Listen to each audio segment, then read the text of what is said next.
السلام عليكم بنات، كي دايرين؟ لاباس عليكم؟ نتمنى تكونوا كاملين مزيانين وكاملين بصحه جيده. اليوم ان شاء الله غادي نقدم لكم وصفه هي وصفه من مجموعه ديال الوصفات اللي غادي نقدمها لكم ان شاء الله طيله فصل الصيف، بحكم ان كنعرفوا ان هذا الصيف مع الاشعه ديال الشمس والبحر ولي بيسين كيظهروا لنا بزاف المشاكل في البشره وفي الشعر كذلك. فانا غادي نخصص لكم هذه السلسله صيفيه ان شاء الله خاصه بعلاج هذه المشاكل اللي كنكونوا كنعانيو منها اولا كيظهروا لنا في طيله هذا الموسم.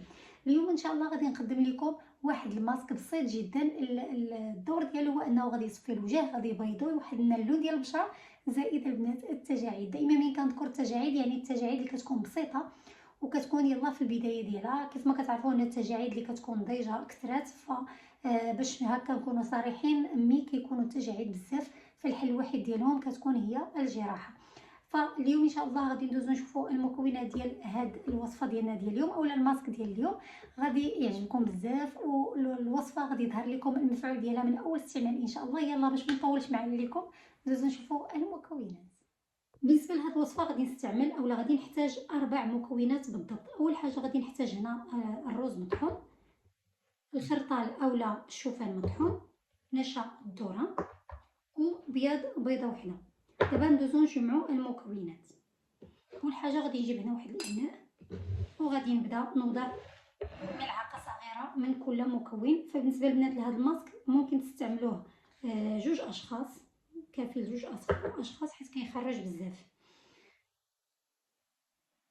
هكا كيف ما قلت لكم ملعقه صغيره من كل مكون، وغادي ندمجهم اولا نخلطهم باصفر بيضه. صافي غادي نحاول ندمج العناصر بحال هكا حتى نحصل على شكل بوماط. غادي يسهل عليا انني نوضعو على البشره ديالي. نحاول نحرك مزيان على الشكل هذا. شوفوا البنات كيفاش كيجي. غادي نحاول ندمجو مزيان على البشره ديالي.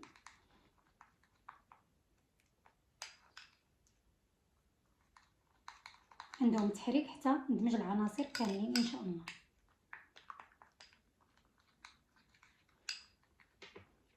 الماسك فكان هذا هو الشكل النهائي ديالو. كيف ما كتشوفوا كيجي رائع جدا. بالنسبه لطريقه الاستعمال غادي نستعملو كل ليله على البشره اللي غتكون نظيفه اكيد. غادي نخليه على البشره والعنق اكيد من 10 حتى 15 دقيقه. غادي نحس بالتجبه ديال الوجه، داكشي اللي بغينا، حيت قلت لكم البنات الماسك فهو غادي يبيض لنا الوجه وغادي يصفيه وغادي يعطيكم الاطلاله الرائعه والنضاره للبشره ديالكم.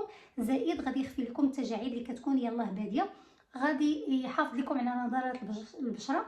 كيف ما كتعرفوا ان البيض ديال البيض فهو غني بالفيتامين ا، غني بمضادات الاكسده. هو كولاجين طبيعي على البشره ديالنا، يعني كيساعدنا على تجديد الخلايا ديال البشره ديالنا. الفوائد ديالو عديده ومتعدده. يكفي انكم تداوموا على الوصفه. كيف ما قلت لكم الوصفه غادي تستعملوها من 10 حتى 15 دقيقه ومن بعد نغسل بالماء العادي جدا وبالصحه والراحه. الى عجبكم الفيديو ما تنساوش اللايك والاشتراك والبارطاج مع الاهل والاصدقاء والاحباب باش دائما يدوم التواصل وتشجعوني دائما نقدم لكم الافضل. ملتقانا غادي تجدد فيديو جاي ان شاء الله مع وصفه جديده وهانتوما معنا.